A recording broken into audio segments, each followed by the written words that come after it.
Hey, Nerd Herd, Dynasty Nerds back this week as we kick off the 2023 rookie wide receiver class. There's some good, there's some average. There's some rich for getting a T in a name over and over again. I just missed the 2022 rookie class. Me too, baby, come back. Sorry I dropped the T, just like somebody drops a lot of footballs. Hey, it happens. Let's dive in. Ready, set, hut. Welcome to the Dynasty Nerds Fantasy Football Podcast, where we discuss Dynasty strategy, rankings, and all things NFL. So get ready to geek out on fantasy football with your host, Rich Dotson. And welcome to the Dynasty Nerds Fantasy Football Podcast. I'm your host, Rich Dotson, and my fellow nerds, Matt O'Hara. Hey. Garrett Price. How's it going? And we got Jared Wackerly back producing. What up? Yeah, good to see you, stranger. And we're talking 2023 rookie wide receivers. We have the next 4 episodes to wrap up this 23 rookie class with the wide receivers. After that, it'll be right before the NFL draft. We will give you that episode. We're going to do our pre-draft rankings. We'll get all our rankings combined and give you our average. And then at Nerd Herd Show, we'll do a mock draft to kind of break it down, some scenarios for you. And then after the NFL draft, we will have a show coming out that Monday. So the draft will end on Sunday. We'll have a show out for you by Monday morning. Nice. Hopefully have it out Sunday night. Hopefully. We'll see. That'd be the plan for you guys. Also have you guys ready for your rookie draft and kind of break down the draft, adjust our rankings a little bit, because this draft class will be affected by the NFL draft. Because there's these tiers, definitely these receivers are like, everybody's so close. There's a lot of jumbles. There's a few standouts, I think, and then a lot of people kind of in the middle, right? A lot of people in the middle. Couple of receivers I like. I know you guys are really down on this receiver class, and it's average at best. We're a Overall, little spoiled. you look at the last 3 or 4 years, especially the top end of the classes, were significantly better than this class. Definitely. Significantly better. Now, if you're somebody that loves drafting in the 3rd round of your rookie drafts, you'll be thrilled. Oh, yeah. There's a lot of solid guys or guys with upside that we can get excited about. But as far as prospects that great 1st round NFL draft pedigree, good size, good production, all the full package, you're not getting much of that. A couple guys will hit out of this class. A couple sure. guys will hit, and we're going to try and do our best to identify those. My number 2 receiver in this class, Dalton Kincaid. He's number 2. Did you see that your boo got cleared? Of course I saw it. I don't miss anything on him. I have him on Google Alerts. Come on. Of course you do. Husband material. Husband material. I Jesus. Come on. We're going to dive into this rookie class. Some disappointments, some surprises to talk about, pros, cons, because that's the thing with this class. There's some good things. There's a little bit of bad things about every single receiver we're going to talk about. Even the best one. There's the best one. I mean, it's a small thing, but so we got 4 more episodes. If you want to catch all 4 episodes and you want to join them in the beautiful Nerd Herd and get all access to all our tools, you get the Nerd Score, which gives you your pre-NFL draft rookie scores, which is actually outgraded the NFL draft. Those will be dropping here right before the NFL draft, and these 2 fellows are actually doing a live YouTube show. That's right. Yeah, the Monday before the draft, which is the 24th, right, Jared? I believe so. Yeah. Okay. Monday before the draft, 8 p.m. Have we officially decided time? We're deciding now. 8 p.m. sound good? No, 9 probably. This guy. 9 o'clock. You got to stay up late. Try, Dad. All right.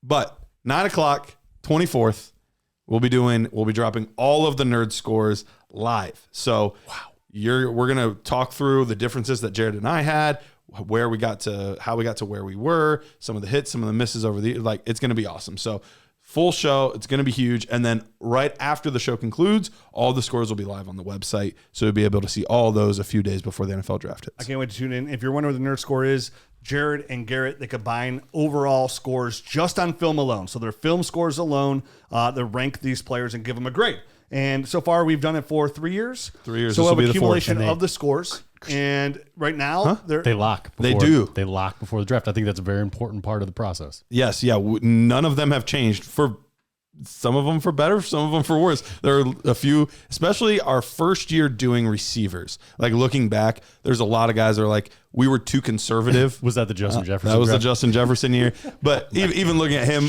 Michael Pittman was just barely, he was in the same range. T. Higgins was in the same range. There were a lot of guys that we wish we could do over again, but we've learned a lot over the past couple of years. Running backs have been awesome. Yeah. Like every year, the running backs have been awesome. Past 2 years for receivers have been fantastic. And that's a good lesson for everybody to take with them. I mean, if you start a process, keep looking back and honing, because I mean there are going to be misses no matter what, but learn from them. Basically. Yeah, but it's impossible to it's impossible to be 100% right, but you just learn from the process and try and work from it. Yep. And if you're wondering what the Nerd Score, how it can help you, is because it's just straight film grades, nothing else, no draft capital. And our buddy David Zach, who goes through and analyzes the NFL draft, and actually the Nerd Scores has better hit rates, a better hit rate than NFL GMs. Yep.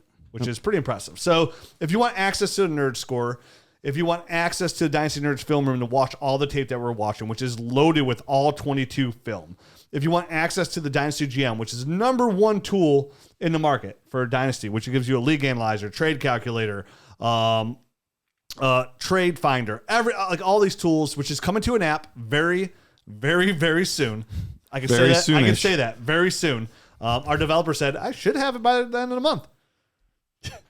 Always has to push it. He has to put some sort of number out there. I know, but he said that. He said that the developer said LFG. Thumbs up. With a thumbs up. He's like, that should work. So we should have the Dynasty Nerds app coming in. If you want access to all of that for a full it's about to break year, you get the most outrageous price possible. All you have to do is go to our friends Underdog Fantasy, download the app, and deposit $10. What? But you have to use the promo code NERDS. $10. If you use the promo code NERDS and you deposit at least $10, you're going to get a free year membership to the Nerd Herd. All the bonus podcasts, all the tools, all the film that you could possibly handle. And on top of that, they're going to double down your deposit as well, so up to $100. And if you're like, well, yeah, it's fine, Rich, I want to go with the Nerd Herd, that's super special. But what's Underdog? Underdog's the number one best ball fantasy football app you're going to find out there. And there's more than just football, but I only mess around with football. I literally draft nonstop. They have a really cool thing going right now, the $10 best ball Superflex contest with $100,000 to first place, $500,000 in total prizes, pre-NFL draft rookies plus Superflex. And you also get in some drafts with us. Everybody who signs up are kind of doing some Underdog drafts with us as well. They do big prizes up to $2 million. Our buddy Pat Coran won the $2 million contest last year, so it's doable, people. So you get out there, draft. It's best ball. You just go draft your team whenever you want. It's 3-man league, 1-versus-1, 12-man league, 6-man league, custom leagues with just your buddies. You can get on there and play with Underdog. You draft, and then you let it be, because there's a set your best lineup every single week. At the end of the year, who's ever in first going to get some cash. Who's ever in second going to get some cash. 12-man leagues, third place gets some cash. Hey. It's an absolute blast. And listen, the draft is where the dopamine hits, right? That's the funnest part about fantasy football, is like drafting. Like the only reason I even want to play redraft is just so I can draft these players. I want that dopamine hit. And this is what it allows you to do. To as little as $3, you get on there and join some drafts. So if you deposit $30 into your best ball draft, you're going to get a free year membership. It's worth $70. You're going to get $60 put in your account. That's 20 drafts you get to do. That's going to get you all the way through August. Constant hits. It's a ton of fun. Download it today. Underdog Fantasy. Download the app. And if you're an existing Nerd Herd member, and trust me, because I got a lot of these shirts in my truck right now. They're all going up. If you haven't gotten your shirt yet, they're going in the mail tomorrow. My truck is loaded up with them. If you're an existing Nerd Herd member, we're going to send you the most comfortable t-shirt in the world, guaranteed to increase your high five intake. The Dynasty Nerds t-shirt. There'll be a Google Doc at the bottom of the podcast, right, Garrett? No, if you're a Nerd Herd member already, you'll get an email with a sign-up form for your shirt. And you can request a team that you want. I can't guarantee it. Like some people put requests in, and we were just out of shirts. People were like, "Oh, I want a large Viking shirt." Like, "Oh, sorry, those are all gone now." Yeah, just put a backup. Yeah, I would recommend putting a backup or two. Like one person put 3 shirts in. I ended up giving the third one he wanted. If not, I just give you something that's either close or whatever I feel like you feel like doing. Yeah. So check it out, Underdog Fantasy. Are you guys ready to dive into this 2023 rookie class? Matt, kick us off with our number one receiver. In some people's eyes, the number one receiver in this draft. In some people's eyes. The first wide receiver off the board here tonight is Quentin Johnston, wide receiver from TCU, 6'2" 3/4", 208, 9 5/8 inch hands. He didn't have a 40 or anything like that. Pro Day did. I know. At the combine, 134-inch broad jump, 40.5-inch vertical. At his pro day, it was clocked between 4.49 and 4.50 flat in the 40. So not all that impressive, but I think passable, right? Oh, yeah. Especially at that size. 715 3-cone on his pro day, too. Yeah. So last year in 14 games, he had 60 receptions, 1,069 yards, and 6 touchdowns. He had some rushing attempts for negative yards, so I won't mention that. You did, though. Yeah, I know. We're going to get into the good and the bad. So it was -7. And let's get into him. Super athletic guy. Obviously, his broad jump shows that 11 feet 2 inches. That's pretty impressive. Yep. 40.5 inch vertical is pretty impressive. He's a big body, strong receiver with really good speed. Very athletic. Some good short area and area quickness and burst. Runs a pretty good route tree for as well, and can play slot. He can play on the outside. His yards after the catch, he averaged 8.9 yards after the catch per reception, second best in this class. Tracked the ball well, nice over the shoulder catches. Mm-hmm. There's some really good positives about Quentin Johnston. The negatives, and this is where I came in and was very disappointed because Quentin Johnston, for some, if you go back to like Garrett was talking about, Sean Tucker's my number 1 running back, way too early draft. Number 3, but yeah. Okay, well, I took Quentin Johnston as the number 1 receiver off the board, big, fast receiver. Yeah. And boy, did I make a mistake because I bumped him down my rankings a lot because watching his film, he's very inconsistent.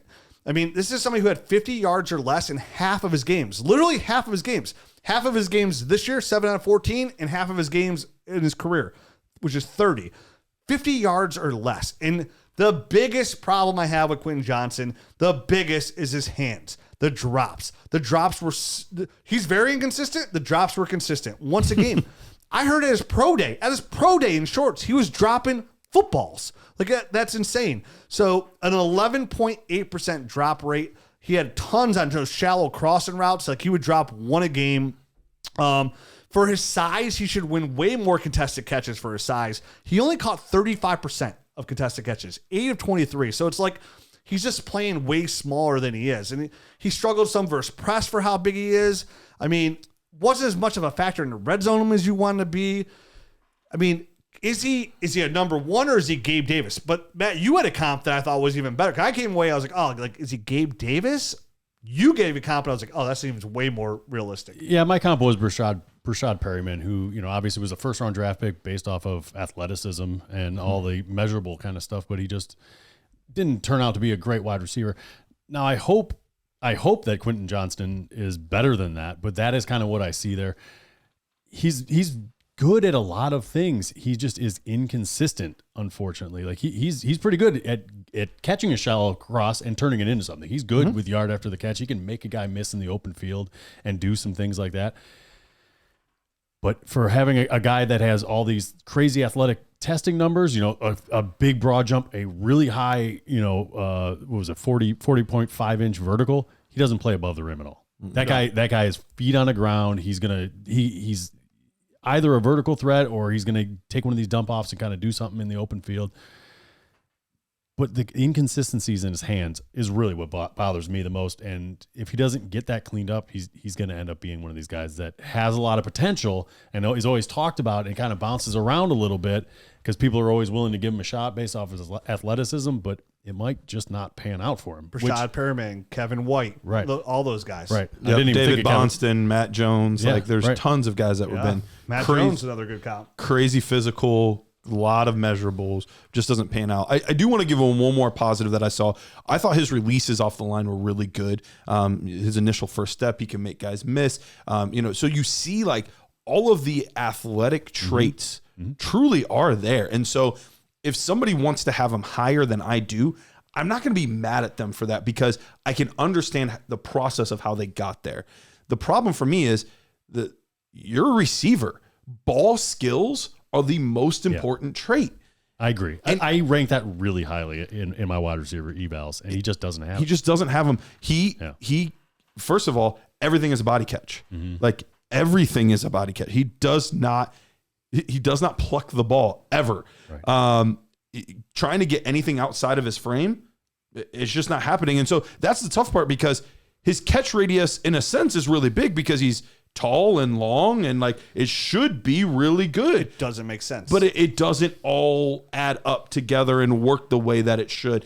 He's never going to make any special catches. None. I just don't see it. It's just not in Where is the diamond technique? Yeah. Where is it? Does it exist? Does he know what it is? Has he ever bought a girl a ring? I don't know. And the other thing that I was kind of perplexed at is much less physical than I would have expected for somebody of his size. So here was the deal. Like I saw this guy on tape without knowing his size originally. Like when we were doing way too early mocks and stuff like that, watch a quick thing, and I wasn't sure because he moves so quickly. He's quick in and out of breaks. I was like, how big is this guy? Like I thought he was a tiny 5'10", like 170-pound guy. Yeah. Because I talk about plenty of those. I know. I just couldn't tell because his movement skills, and he was not overly physical or anything like that. So I just, in my brain, had this guy being a 5'10", 170-pound guy. Yeah. And then you guys were the one that told, you're like, no, he's like 6'4", 200 something. I'm like, really? Yeah. I was very shocked, and that it rang true when I dug in deeper. You know, and he plays smaller. To Rich's point, you said it. He plays a small game for a big body guy, and it just that never sits well with me. I don't know. I'll have zero shares. I'm not either, in Dynasty because he'll get the draft capital that will entice a Dynasty player. And for me, I would just rather go a completely different route. There's probably 4 to 5 more receivers that I would rather gamble on their upside because I like their hands better. I like the tight ends. I feel like I would take more than them. I was like messing around with my rookie rankings today a little bit. They're up on dynastynerds.com. Very fluid to the NFL draft. And I was just, and I kept bumping Johnston down, and I had to stop at one point going, God, I mean, he's going to get the capital. He's going to get a chance. And maybe somebody can clean some of this up. But the hardest thing to clean up for a receiver is hands. I mean, is he like a Cordell Patterson type of guy who, is drafted off all this stuff and he just never finds a position because he's just not that, you know what I mean? Like he's good with the ball in his hands, but faster Laviska Shenault. Getting the ball in his hands is a hard thing to do, remember people slammed us. We're like, dude, Laviska Shenault is not a fantasy Dynasty asset. And people are like, no, you're wrong. And we're like, no, it's not it. And he didn't turn out either. Those guys we're trying to find Dynasty fantasy football assets. That's what we watch this film for. We're not watching it to be NFL scouts. You guys weren't here last week, but the same thing like when we talked about Michael Mayer and where we had him like our 4th or 5th tight end, which, for most people, he's their number 1 tight end. And we said, like, for NFL team, yeah, easily you could put him as number 1 tight end. It's not a problem. But from a Dynasty fantasy football aspect, to gather points, like, where can we find that? That's what we're hunting for. That's how we made a name for ourselves, is we're digging for fantasy points. And for Quentin Johnston, I'm not seeing a consistency enough. Get out the pan, Rich. Yeah, pan for I'm gold. shifting, Pan for gold. I'm not shifting. I'm sifting. Sifting. Sifting. Yeah, for that Dynasty gold, man. Sniffing. That's it. I mean, This is Dynasty. So when you make that, when you're looking for that dopamine hit on your rookie draft, when you're looking for that asset to get on your team for the next 5 to 7 years. You're really on that dopamine hit tonight, aren't you? Right? It is. You're wanting it. Yeah, I get in these groups. And, when you find that player, it's such an important part in these rookie drafts. It's why you trade for these picks. It's why, and for most people, they only have 1 pick in the first round. For most, if you're me, I don't have barely any. But for most people, on average, they have 1 pick. And it's why, you end up with a guy like this. If you miss, it's like you're missing on 5 to 7 years of production that you want to put into your starting lineup. And just to emphasize the point from earlier, you look at a lot of the best receivers in the NFL right now. Some of them are freaky athletes. So I'm not saying you can't be a freaky athlete and be a good wide receiver. I'm not saying that. But almost unilaterally, they have amazing ball skills. Yeah. Almost like Devontae Adams, Cooper Kupp, Justin Jefferson. Like, all of these guys, Garrett Wilson, Stephon Diggs. You can go on and on and Brown. on. You think that dude has some ball skills? Yeah, I mean, all of them have incredible, just contested catch, ball, pluck it out of the air. The NFL spectacular catch. That's the NFL game. There are going to be defenders in your hip pocket no matter what, and he just doesn't make plays with defenders. I will say, I feel like TCU never really put him in the position to make those type of plays, to be honest. Like, in a sense, I don't know if that was TCU or Max Dugan or what. I just thought they did a poor job of using him, to be honest. And I mean, I feel similar to you guys right now. I haven't even ranked or done the score for Nathaniel Dell, Zay Flowers, Keyshawn Butte, or Josh Downs, and he's still wide receiver 5, just in terms of tape grade. He's 5 for me, and I still have to do Hyatt, Flowers, and Downs. I haven't done any of those guys, and he's 5 for me. He's right now. right on the borderline cutoff of like we were talking earlier. Garrett and I were saying how in our nerd score 73 is kind of like, just going back looking at the past classes, that's like kind of the cutoff point, and he's like right there for you, for and me. for me, he's at a 72.5. Right. See, So- and I understand what you're saying, because like definitely in college, like you have to take the quarterback into account, right? Yeah, like I thought like Marvin Mims, who we're talking about next, like the quarterback at Oklahoma. I don't even know who that was. Like I don't think he did Marvin Mims any favors whatsoever. I don't even know who that was. Like last year's Dylan Gabriel. Yeah. Yeah. I don't think that dude did Marvin Mims any favors whatsoever. But the problem with Quentin Johnston is like these drops, most of them are on these short, shallow, like crossing routes right in his hands. Yeah. Like it's definitely like, and his pro day, the news coming out of his pro day of him just dropping balls in his shorts too, like that's just unacceptable for It's an me. issue. It doesn't get better. And NFL coaches aren't gonna, like, not even NFL coaches. NFL quarterbacks are not going to trust you, and they're not going to throw you the football. Definitely when you're a rookie, if you're dropping balls, they're going to stop throwing you the football. It's that simple. ever have. Greg Little, Yeah. big body, strong receiver, 2nd round draft pick, couldn't catch a football. And you guys were mentioning ball skills. For quarterbacks, I don't care how far they throw it. I want to be very smart. I want to be very accurate. For running backs, I want to have very good vision. I want to be fast, right? I want them loose hips. For receivers, I want to have good ball skills, and I want to be very good route runners. Those are the two. Because if you're a really good route runner, it does not matter how fast you are, because you can get open. If you're going to get open and get separation, you're going to get the ball. It's why I love Devontae Smith so much. It's why I love Amari Cooper so much. Like I love Cooper Kupp, Devontae Adams, Stephon Diggs. These guys are premier route runners. Quarterback's best friend. Same thing. When Hunter Renfrow was a wide receiver 1, guess what? Hunter Renfrow is a premier route runner, and that gets open. You get separation. You get thrown the football. You accumulate fantasy football You points. get into defenders' bodies and make them make a choice. You know what I mean? That's where you win. That's leverage, at the wide receiver position. And some guys know it. Some guys are terrible at it. And just to tie a bow on this, if you want to take a chance on him, go ahead. Yeah. I understand why, but just buyer beware. There's a lot of risk here. And that's what we're trying to do, is we're just trying to tell you where the red flags are.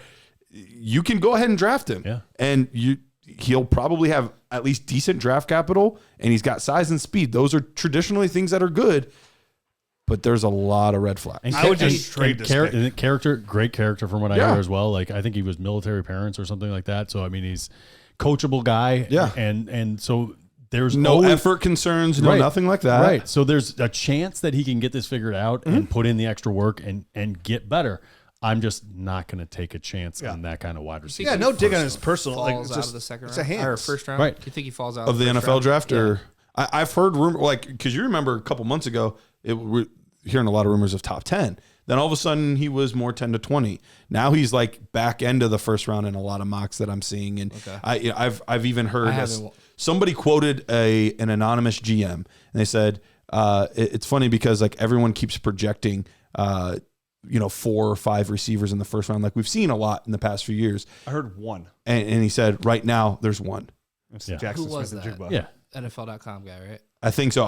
There was an anonymous GM. I saw the same that report. said it, but yeah. Yeah, and then the same report also said there's 2 names that everybody's lower on that the NFL circle's higher on, and that's Cedric Tillman and Mingo. Okay, I I can think see there's that. the same report. And as well. it's because of their size, and this is a class that's desperately needing it. And listen, in today's NFL, 2 receivers can be successful on every team for dynasty fantasy football purposes, and that's the way the NFL is going. So some of these guys are going to hit. And Quentin Johnston has that prototypical There's a T in there, by the way. size. Johnston, yeah, to get in there. So yeah, he is definitely a risk reward guy, but I'm with Matt. Like I'm not taking it. Rich said earlier, the only problem with Quentin Johnston is, and I wanted to just jump in so bad. I know, you said it so many times. Sorry, Quentin Johnston. All right, so Don't worry about how I talk. Okay. If you've been listening this long, people don't care anymore. exactly. All right, let's move on to our next guy. All right, our next guy is Marvin. This is a guy. Marvin Mims, Oklahoma wide receiver, 5'11", 183 pounds, 9-inch hands, 4.38 in the 40. He had a 1.55 10-yard split, 3-cone in 6.9, 129-inch broad jump, 39.5-inch vertical. Last year at Oklahoma in 13 games, 54 receptions, 1,083 yards, and 6 touchdowns, a couple of rushing attempts for 3 yards. Marvin Mims has been a name that's been around in Devy circles for a little while. He has had his kind of ups, his downs, and there was a real kind of down for a while. And just over the past few weeks, I feel like people are starting to talk about him more again. He's starting to rise up boards a little bit more again. What we're looking at here is we're looking at a true legitimate deep threat. He is a player that can stretch a defense. He can get downfield. He can make big plays, speed, quickness, agility. Like that is where he's going to win. The problem that he has, similar to a lot of guys that we're going to talk about this week and specifically next week, is the size concerns. He's not a big player. He's very slight. There's worry about durability. How physical can he be at the next level? Because, like it or not, you need to be able to be on the field to make plays. And a lot of teams need these receivers to block. And at certain sizes, you just can't block. So you limit yourself to how often you can be on the field when you're of a certain size. And so that's one of the concerns for him. But when you're talking about yards after the catch, speed, I mean, that's the name of the game for Marvin Mims. So he's had these ups and downs. I worry about some of the things of like his release is just mediocre. You're not going to really get much as far as like contested catch stuff. You'll see it a little bit here and there, but he's not a real my ball type of guy. No, he's not. He's not. There's not a big catch radius with him. I thought he was okay. I thought his catch radius sucked, but I thought he was okay in the contested. I honestly came away impressed with like for being 183 pounds, like how strong his hands would and how good he was in those contested catches situations. Like how quickly he secured that football. I came away impressed. I put him at 6'0", very average. So 6 is an average NFL player. So when you think of an average NFL receiver, somewhere between the wide receiver 2 and 3. So pretty average for me. But if you think he's a little bit better than that, I'd love to hear why. Yeah, I mean, for me, I actually came away kind of impressed with Marvin Mims. Again, I don't think his quarterback did him any favors whatsoever. I thought his numbers could have been a little bit better if he had a better quarterback, to be honest with you. If Caleb Williams was still there, for example. Yeah, for sure. You mentioned his speed is really good. I thought like his explosive, 10 foot 9 inches for being 5'11", that's pretty impressive by itself. His 3 cones pretty impressive. Fast, good yards after catch, like you said. But his hands, I thought his hands were really good. I thought he had really strong hands. Like you mentioned the contested catch that kind of worried you. Like I actually came away slightly impressed. I was like, man, for being 5'11", 103 pounds, like he gets in there and takes a hit, not afraid to go over the middle, and like he grabs that ball, he's strong, he secures it quickly. Like didn't have any problem, no ball movement, no juggling there. I thought he actually did a really good job in his contested catch. I thought it was mediocre. I thought he was smooth. I thought he made good cuts. I thought his burst was okay. I thought he tracked the ball really well. I think burst and speed is definitely his thing. I'm not sure he's ever going to be a guy that if a defender's on top of him or on his shoulders, he's going to win that matchup. You know what I mean? You sometimes downfield, especially, there's going to be a guy jumping up, pulling on the back of you and stuff like that. That kind of stuff they get away with that a little bit in the NFL. And I just don't know if he's going to win in those situations, those particular situations. I have no issues with his overall hands. I don't. Yeah, I gave him a good score for hands. Yeah, I'm not sold on the contested catch. There's a couple catches where like somebody was on him and like hitting him, and like he came with he really secured the ball well. I look at that. I went back and looked at all his past numbers. He got better every single year, which I love to see that too. For sure. His numbers got better every year, and I went even back even farther. Man, this dude has pedigree. He owns. This is impressive because like Texas is a football state. Like Ohio, Texas, California, Florida. Those are football states. You can throw Pennsylvania in there too. Pennsylvania, Georgia, Alabama. Yeah. Football states. So he comes away with pedigree. He owns the Texas high school all-time career receiving yards record with 5,485. He's like 80 more than Jackson Smith and Jigba. Dang. As a senior, he set a national record, a national record of all high school kids with 117 catches for 2,629 yards and 32 touchdowns. He's fast. I mean, he can pull away from people. He's legitimate. At Oklahoma, set a record his freshman year with touchdowns, 9. So, like, he's got some pedigree behind him, too. And listen, I'm not saying Marvin Mims is like, this is like, I think he's like my wide receiver, like 4. I have him ahead of Quentin Johnston. I do. Oh, wow. So you like him quite a bit. I do like him more because he's safer to me than Quentin Johnston. Like, I don't know like how much of a stud he's going to be, and I won't even use the word stud or adequate he is, but he looks like to me that somebody be a really good number 2 in the NFL and produce. And in the right offense, he falls in that mix. I have a group of guys here that are in this bubble. It's like, okay, where are they going? What opportunity are they going to get, right? Like, are they going to go to, like, say one goes to Dallas. Okay, then you have CeeDee Lamb. You got recent Brandon Cooks. You got Michael Gallup there. Like, okay, where do you fall in the order compared to like somebody where there's a clear path to be the number 2 It's funny you receiver. mentioned Brandon Cooks because for a ceiling comp, that was a guy I thought of was a Brandon Cooks. If everything goes perfect, And I don't speed project wins, it to. in NFL. Speed wins. I think Brandon Cooks obviously is much more refined, and I think he's going to have to work on some things. I agree with you. The physicality at the line of scrimmage is something he has to improve on, because I think if you get your hands on a guy like that, he's not going to go anywhere, and he needs to be able to hand fight a little bit better. And those are things, in order to operate in the NFL, you're going to need to do those things. So that, get the ball in his hands. He can legitimately in the open field pull away from people. He can track the ball well enough downfield well. Yeah, that's a really nice aspect of his game. Do you think he can play on the outside, or do you think he's limited to the slot? At that size, I mean, you want to say, naturally at that size, he's probably going to be a slot guy, but I mean, he played. It's not a death sentence at all. I mean, a lot of the best players play in the slot, but sure. I think his strengths are going downfield. So do I.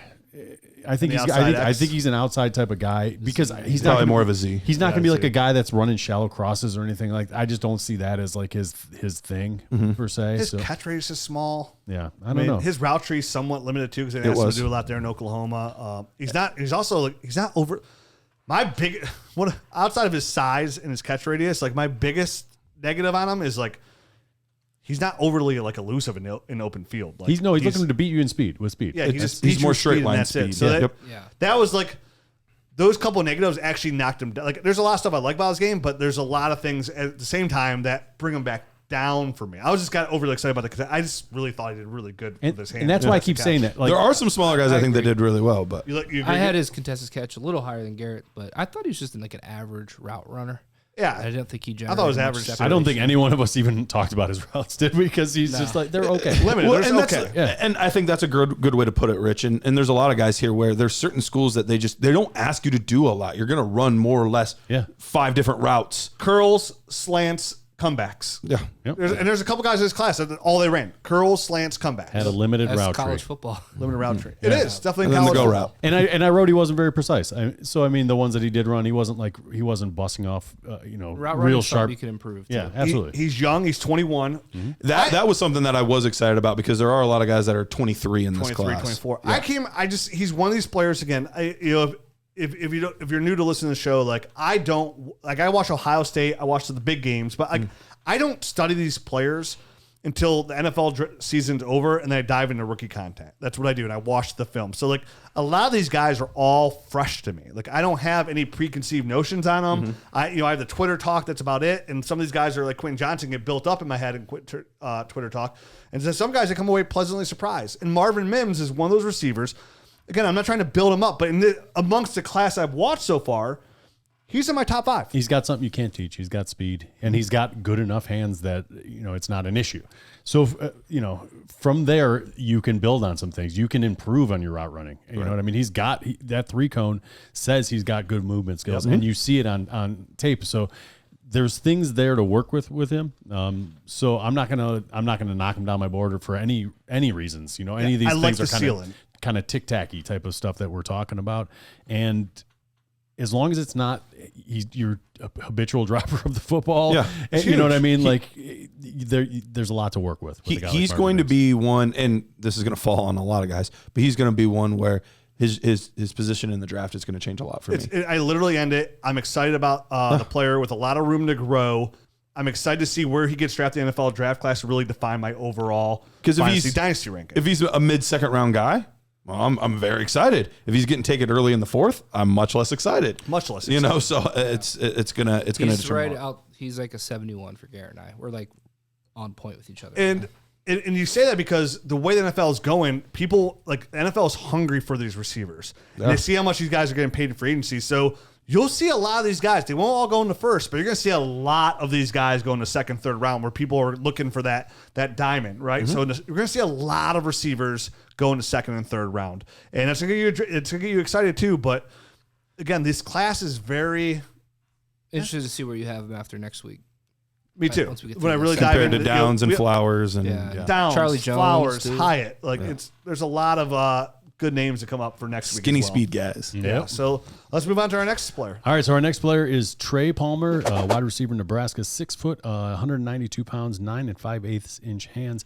He ran the 40 in 4.33 seconds. He had a 1.51 10-yard split.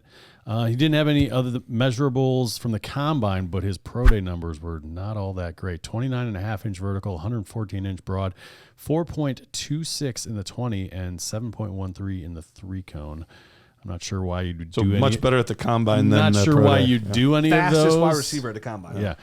If you had those other combine numbers, I'd probably just sit on it. But anyway, last year in 12 games, his first year at Nebraska, he was an LSU player before that. His first year at Nebraska, in 12 games, 71 receptions, 1,043 yards, and 9 touchdowns. He did have 5 rushing attempts for 75 yards. So he did add a little bit of juice on the ground. Yeah, good numbers his 1 year at Nebraska. Obviously, he couldn't smell the field at LSU with Jamar Chase, Justin Jefferson, those guys on there. I mean, he was there from 2019 to 2021, only had 41 catches for 458 yards and 3 touchdowns. You're talking about a former 5-star recruit. So he came in with a lot of accolades going to LSU and just couldn't make the cut there, which is not a good sign.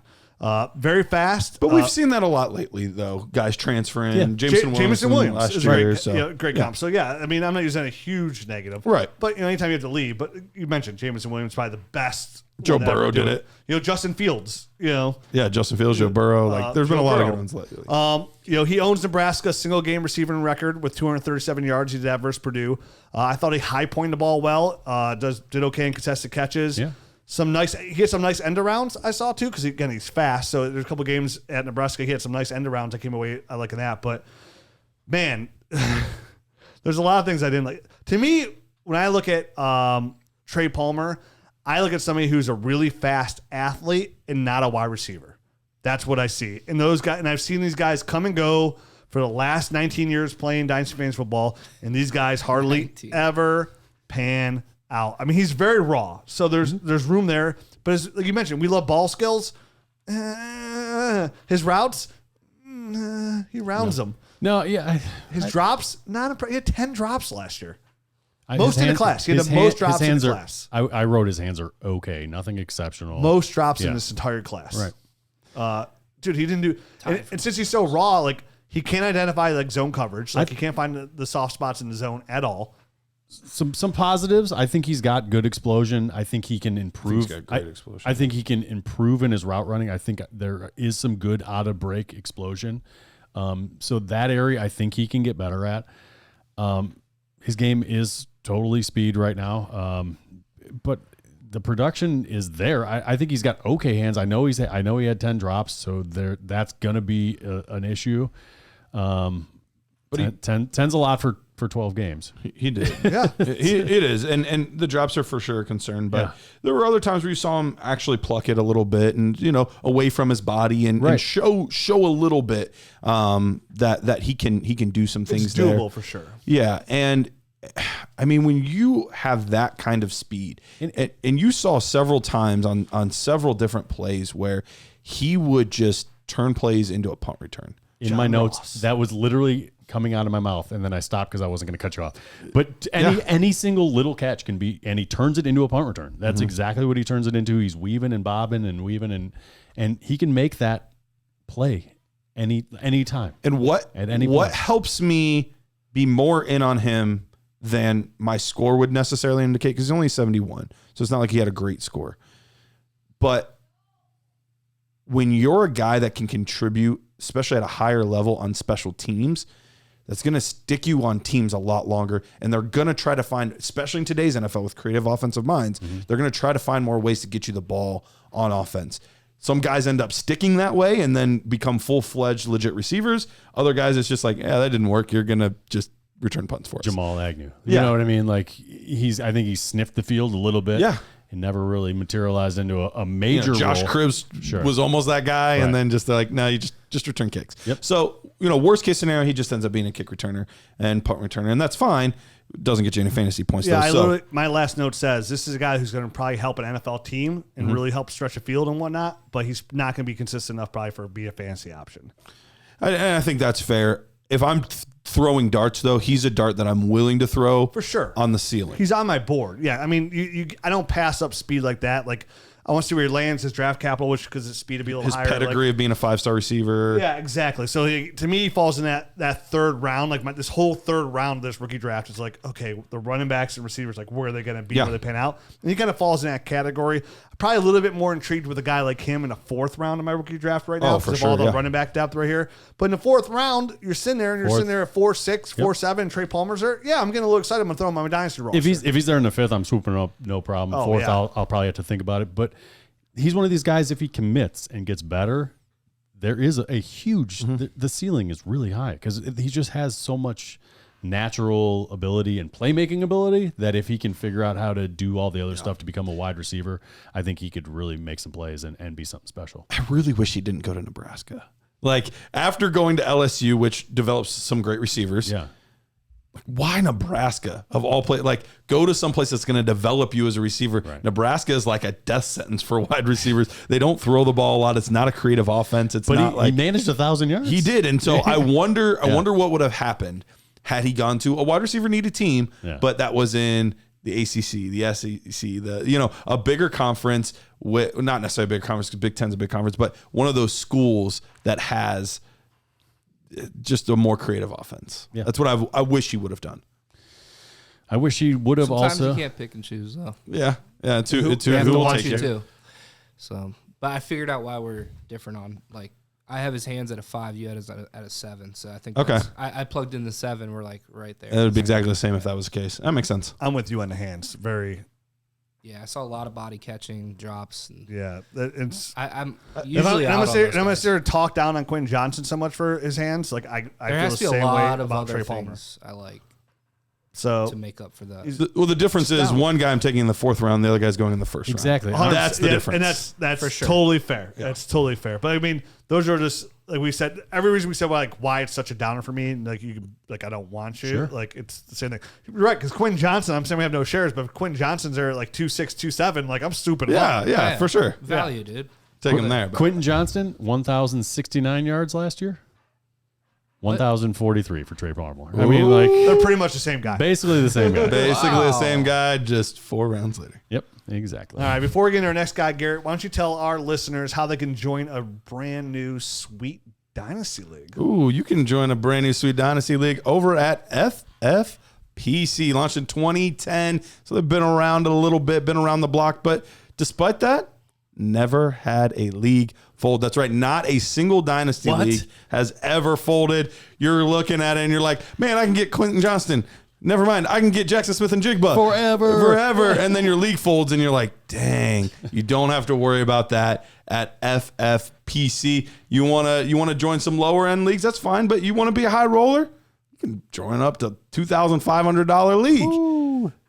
Head over to myffpc.com.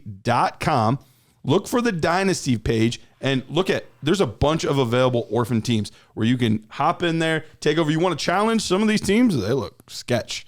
But sometimes that's the fun. You can take over a bad team. Yeah. You get to see it become successful and beautiful. Other times you're like, man, that one's like just turnkey. I'm just going to hop in here, win a ship. Life is good. But you can head over there, see their orphans, start new ones, whatever you want to do. Best of all, use promo code NERDS. You get $25 off any entry for new members. That's promo code NERDS at myffpc.com.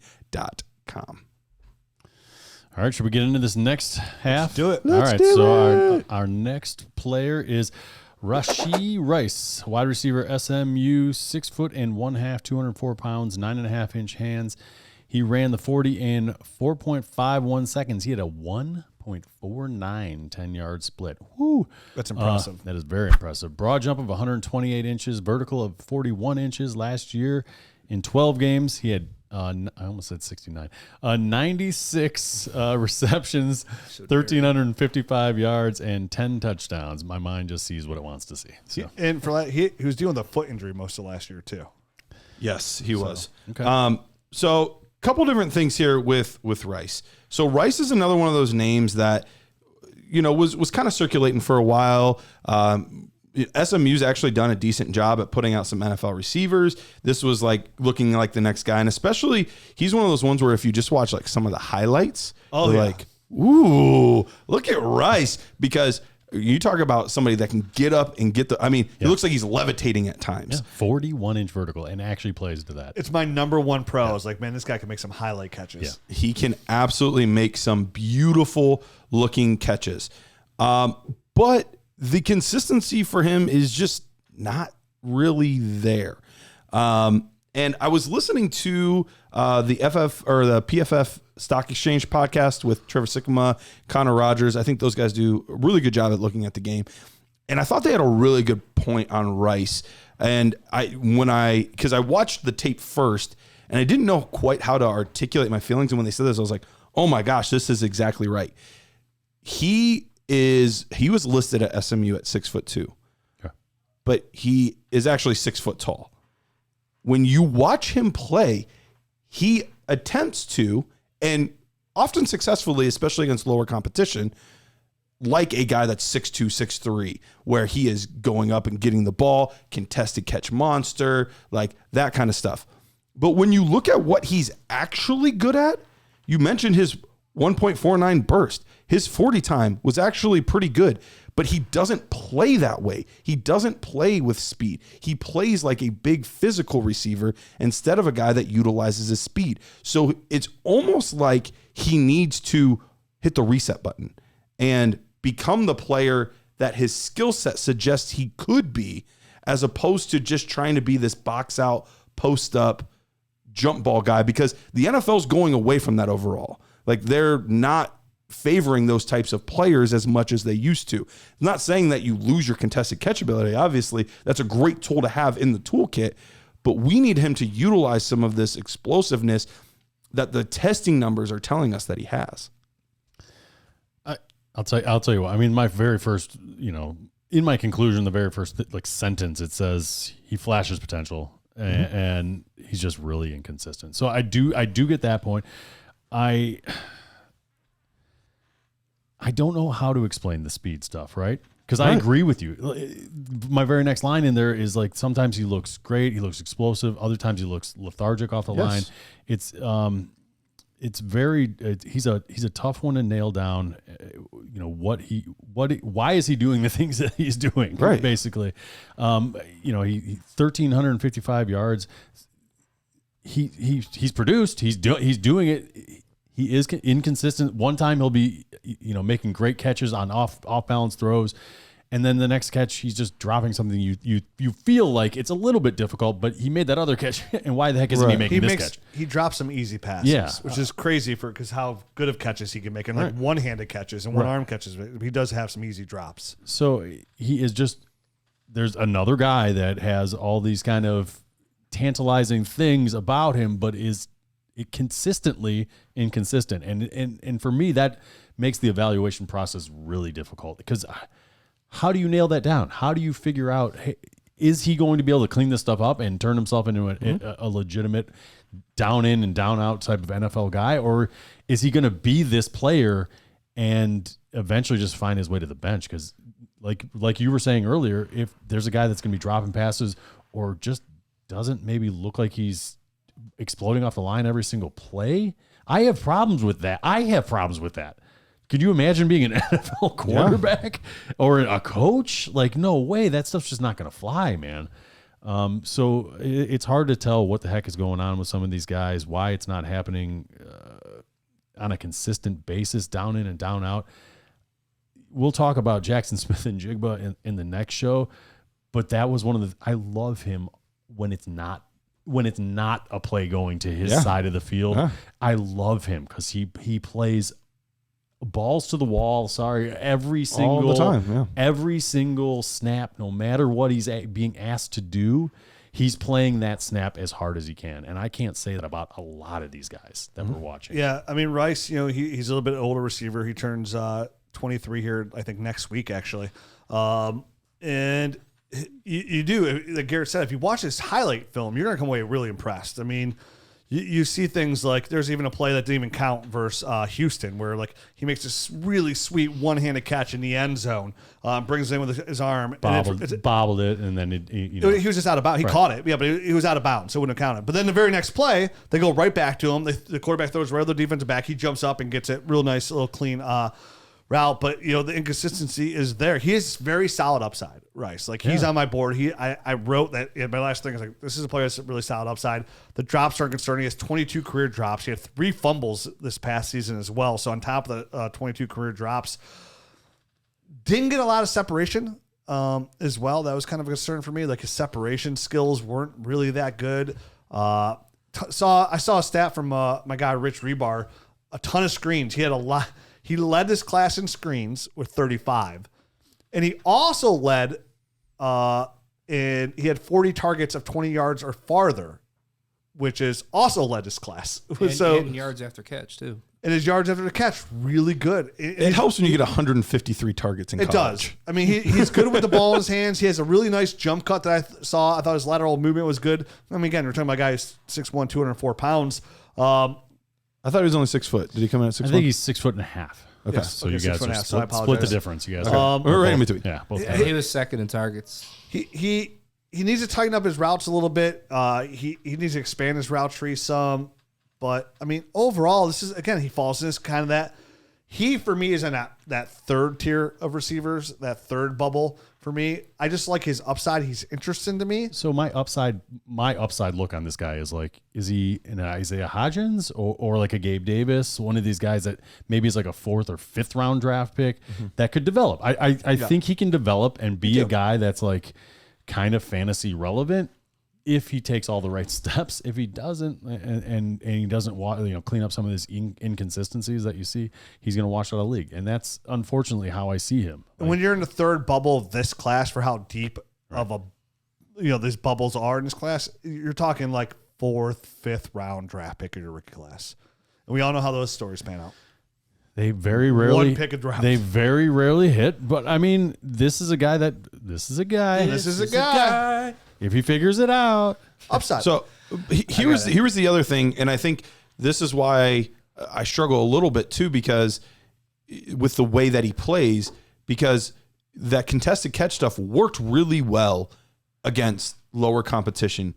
But when he played the better team, so TCU, Cincinnati, and Tulane, who was 21 at the time and was known to have a very good defense, he had 74 yards against TCU, 41 yards against Cincinnati, and 41 yards against Tulane. So he wasn't able to moss the teams with better defensive players. He was able to do that against worse defenses. So can he incorporate the speed that he has or not? And that's really the question. It's a problem with these, not going to be able to get separation. You give opportunity for the defensive back to get their hands on the ball. So if you can't separate, then that's an issue. if he gets the right kind of quarterback, throw the ball up in the air to him, just toss it up. Yeah, toss it up. Got through 2 games of him, so I still got to go back and watch some more. How about move on to the next guy who has just for what it's worth, upside. 67.45 is where I'm at with him right now, so not a great score. Bueno. Okay. All right, so moving on to the next guy, Tyler Scott, wide receiver from Great Scott. Cincinnati. Go get him, Doc Brown. 5'9" and 5/8 inches tall, 177 pounds, 9-inch hands. He ran the 40 in 4.4 seconds. He had a 1 point, which was for some disappointing. Yeah, even though it's really it fast. was. It was for disappointing. well, he thought he was going to break Chris Johnson's combine not record. even close. No. And he had a 1.51 split, so a pretty good 10-yard split. Broad jump of about 132 inches. That is impressive. Yes. 11 feet 1 inch. To Yeah, do the math for. 39.5-inch vertical. Last year in Cincinnati, 12 games, 54 receptions, 899 yards receiving, and 9 touchdowns. So that's a lot of touchdowns for a little guy, right? Little TDs. He's a little guy. That's not you? No, it's you. He is a little. guy. He definitely is a little guy. Akron guy. Yeah, Akron Okay. guy, little guy, fast. So even though he ran a 4.44, like he's a fast receiver, and he's a former junior Olympic sprinter, former high school running back as well. To me, when I watched him, I know Jared, when you said you saw him, like you liked his route running. I thought his routes could use a little bit of work. I thought they were just okay, but he's really smooth. He's smooth. Good burst, makes some really nice cuts, really good burst. I mean, obviously you see with his vertical and his broad jump. I mean, I can't say again, he's 5'10", he had 11 foot, 1 inch broad jump. That's so impressive to me. I actually liked his routes. I thought he played with good leverage and had some crispness in and out of those breaks. I thought they're okay. I gave him an 8. I thought they were pretty high. I thought they were pretty clean. Yeah, But I mean, I thought for being a 2-year starter, I thought like it could be something that could be. Yeah, I just thought he used his head really well and his hands really well. He did use his head well. I thought that was good. Yeah, and go ahead, Rich. I thought he tracks the ball well. I think he made good adjustments. I thought he can go up and get the ball well as well. I thought he was really good with the ball in his hands. Like his run after the catch, I thought he was really good there. I thought he was able to start and stop. His stop ability was pretty impressive. He rounds his routes a little bit. Maybe that's what kind of got me on his routes. Like he rounded them a little bit too much sometimes for me. His strength isn't really there. He's not really hard to bring down because he's smaller. He had some drops because he only has those 9-inch hands, which can be a concern. His catch radius isn't very big. His small frame, so like defensive backs can easily manipulate where they want to go with him at times. He lined up pretty much just on the outside at Cincinnati. That's pretty much it. But again, he's real fast. To me, his ceiling 2% in the slot. Yeah. I think in 2020, 2021 and 2022. So it was his ceiling, and this is not a bad thing to me, is like a really good number 2. That's his ceiling to me, like a really good number 2 in the NFL, which in the right offense could be a fantasy football asset, like a low end wide receiver 2, a high end wide receiver 3. I mean, I liked a lot of what you said. I think, he was a smaller guy, but I thought he was able to extend, make catches above his head, get up and get some things. So maybe played a little bit taller than his 5'9" frame would suggest on some occasions. So, I don't think that's going to be his game always, but I think it's nice to know if some guys that are 5'9", you throw it over their head, there's not a chance in hell that they're going to catch the ball. I think he can actually get up and get it. I agree. His game is speed and it's quickness, and I think he's good after the catch. I there's some stuff to like about this guy. I wasn't sure. Definitely some stuff. Going into it, just looking at measurables and kind of the numbers as far as what he produced this year, I was like, I don't know what I'm gonna get myself into here. But when you see him on tape, he's explosive, he's crisp. I thought he was nice in and out of breaks. He has some burst. Suddenness is there, and just speed. You can't teach the kind of speed that he has. I thought your quarterback stunk this year. Quarterback right, great. Right. And the more and more I watched, I was like, 899 yards with this guy isn't too bad. You know what I mean? Missing him. I'm like, and obviously, unfortunately, he didn't have a chance to shine with Desmond Ridder because Alec Pierce was there. Right. I liked Scott too. I came away really impressed. Now, granted, it's not a great class, and we haven't done guys we've talked about and whatnot, but adding Jordan Addison to the guys that we're covering this week, he's my wide receiver 4 right now. So, I mean, he's done decent as far as my score goes. He got a 72.6. The only real concerns I had were, you mentioned the physicality. I think his release off the line could use a little bit of work. I forgot to mention that, but I have the same note. Yep. Yeah, I think he could use a little bit of work there. But I was pleasantly surprised because typically with speed guys, I'm not expecting them to have very good ball skills, and I thought his ball skills were pretty good. Yeah. So I thought he caught away from his body real well, and he is a player that I could see being an efficient play. Like you mentioned, a wide receiver 2 on a team. Like I think that's in the realm of possibility. Like I think he's a really solid player. Me too, and I think he does enough of the other things well besides his speed that he's not going to be pigeonholed into just a deep threat. Like he's not a go long guy. I think he does all this other stuff well enough that a team's going to see that and they're going to use him on some intermediate stuff. And Lockett. Let's get him the ball. Yeah. Let's get him the ball. Well, Tyler Lockett's a catch and fall type of guy. I think he can actually do a little bit after the catch. So I didn't want to make that kind of comp, even though it's size comparable and kind of speed comparable. He'd be a really good fit. Like obviously the Browns didn't trade for Elijah Moore. He'd been a really good fit offset Amari Cooper. I think he'd be a very good fit like to offset like Mike Williams with the Chargers. I think he'd be a really good fit to offset Treylon Burks with Tennessee. Like that's the kind of receiver he is because he's smooth. He can go up and get the ball. Like I came away pretty impressed with the player. Yeah, I was surprised. I liked the opportunity there. Yeah, I was surprised that I liked him as much as I did. I just hate how small he is, and like his frame also is like he's not long. Like he's real compact and his catch radius is not. Yeah, it's not. Even though he can go up and get the ball, his catch radius it's like you have to knock him because of his frame. It's tough. But I liked him a lot. In today's NFL, that kind of player can work. Like he's not under that threshold. Being 5'10", 177 pounds, probably add a little bit more weight to that. Not too much because it probably hurt him. But being 5'10", it's not like he's like super small. He's lean. Yeah. But in today's NFL, in a past NFL, this kind of player can work. Okay. And more, again, like I mentioned at the beginning of the show, he really works the mold of a fantasy football receiver. And that's where I get excited. Yeah. I like him. I had a 73.6 on him, Garrett. Okay, so we're only a point away. Yeah. So we're real close overall. Puts All him right, on one that more threshold. guy. All right, let's What's move that? on to the last guy. What'd you say? I said puts him right on that threshold. Oh, gotcha. Gotcha. All right. Go ahead. So our last guy here today is Jayden Reed, wide receiver, Michigan State, 5'10" and 3/4 inches tall, 187 pounds. He had 9 1/8 hands, 4.45 in the 40, 1.57 10-yard split, so not fantastic. A broad jump of 121, a vertical jump of only 33.5 inches. This past season at Michigan State in 11 games, he had 55 receptions, 636 yards, He was and hurt all year. 5 touchdowns, four rushing attempts, 11 yards. Yeah, he was significantly better the year before. I was surprised that he didn't declare the year before, but he came back to Michigan State. Not a team that's known for their amazing passing attack. You don't see a lot of receivers, tight ends coming out of Michigan State typically. And the combine numbers were a little bit surprising to me because he looked like a better athlete on the field than he did in the combine. And sometimes there are some disconnects. Some guys do test really well, and then you watch him on field and you're like, he's not that fast. And sometimes it's the opposite. And I feel like it was the opposite. Football fast. Exactly. He looks like a football player, and his movements looked like a football player, not just the small, fast guy. And for, he is another one that falls into this group of, a little bit undersized, a little bit skinny, but he's at least on the higher end, in the 5'11s and in the, what would you say, 187? 187. Yep. So he's at least on the higher end of Let's it. round up, 5'11", $190. He's huge. Yeah. So he is on the bigger end of some of these guys, but I thought his release and route running looked really solid. He looks professional almost. I mean, he does almost. And that's the thing.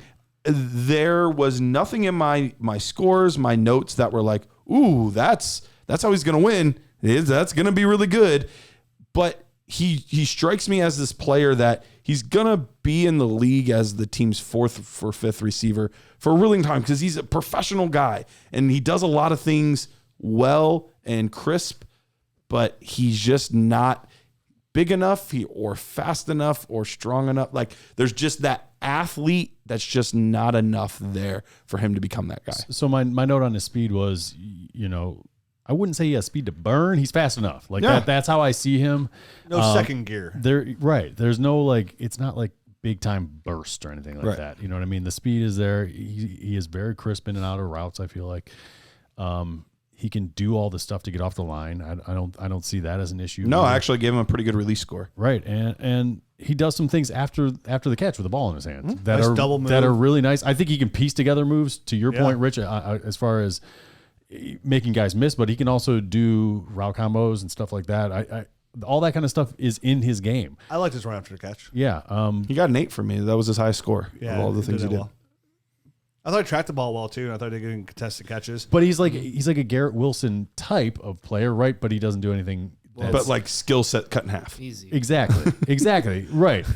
But without any of the the above the rim type of stuff. Like he's like that kind of wide receiver, just not anywhere near as good. Yeah, my final kinda- thought says not great, not bad. Just not. That's my final thought. Not great, not bad. Yeah. Obviously, the 2021 is where you want to go because he had over 1,000 yards, 10 touchdowns there compared to beat up last year. How old is he? What do you guys have? He's 23 years old. He's I 22. feel like he's been in college He'll be football forever. 23. I was gonna say he'll be 23 in April. Yeah. April 28th is his Uh, birthday. You guys mentioned all what he did really well, so I'm not going to really kind of go into too much. I like tracked the ball well, did good in contested catches. I like that he played all 3 spots, even had a little bit of running back lined up a couple times there. He had a good Senior Bowl. I'll put that out there too. He had a pretty good Senior Bowl. That's kind of worth noting for these players. But again, he falls in this category of somebody. I think the reason he had a lot of contested catches because he couldn't get separation as well. Like he didn't get a lot of separation. A little tight-hipped for me. I thought he got him out of his breaks just a little bit, not as crisp as I would like it to. And the guy with a small catch radius. I just don't think he's I don't think he's that explosive. Like not like big time explosion. But I think he's got good movement skills. He's operating for his size. He needs to be like a 4.37 guy as opposed to a 4.5. After watching him, I came away like more impressed by his teammate. Oh yeah, you texted me actually he's eligible next year. He's 6'4", 215. Which guy? Keon Coleman. He was wearing number attention. 0. Okay, but he played for Michigan State basketball last year too. So Oh yeah, you tweet about him too. yeah, he's pretty good. I like him. We'll see. Yeah, not great, not good. New Devi edition. He'll be the guy that sits on NFL rosters, but like nothing jumps off the page, right? I mean, that's like unfortunately. He's the kind of player when you're sitting there in like the 6th round of your rookie draft, you see his name, like, all right, I'll just take him. I'll cut him in 2 years. And he's another one that'll probably stick around because of special teams. He's probably going to be returning kicks and things like that. So the one thing I wrote, like the only way he would ever be fantasy relevant is if he was the only wide receiver and they just fed him the only one ton of targets, like Jarvis Landry. You know what I mean? Like that dude got a ton of targets that 1 year in Miami, and kind of when he came over, like that was it. That was how he was a relevant fantasy guy, and so that's just not going to. We're going to jump into our next show. We're going to talk about, I think, our consensus number 1 receiver, Jackson Smith and Jigba, Cedric Tillman, A.T. Perry. We're going to talk about Parker Washington, Xavier Hutchinson, and Dante Demas in the next Nerd Herd show. Remember, if you want to get that episode and so much more, Underdog, promo code NERDS. Only $10. If not, we'll be back next week with our final 2 episodes of the Rookie Breakdowns. It's excited. Yeah. Because then summertime after the draft. Yeah, it's a smooth Dynasty Hot Boy Summer. Dynasty Hot Boy Summer. Now we've rebranded. Oh, my God. All right, guys. Adios.